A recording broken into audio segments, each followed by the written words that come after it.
لوگ کہتے تھے دنیا میں آئے ہیں مریں گے تو بات ختم ہو جائے گی. معاملہ یہ اس دنیا تک ہے.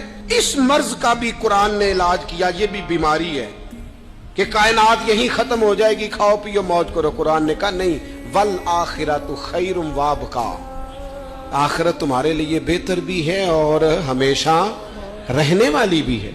قرآن مجید نے آخرت کا تصور پیش کیا. قرآن مجید نے کہا الذی خلق الموت والحیات لیبلوکم ایکم احسن عملا. موت اور حیات تو پیدا ہی اس لیے کی گئی ہے تاکہ پتہ چلے تم میں اچھے کام کون کرتا ہے. ایک نظریہ دیا قرآن پاک نے, سوچ دی, جینے کا ڈھب اور سلیقہ دیا. مالک ہم کیوں آئے ہیں دنیا میں؟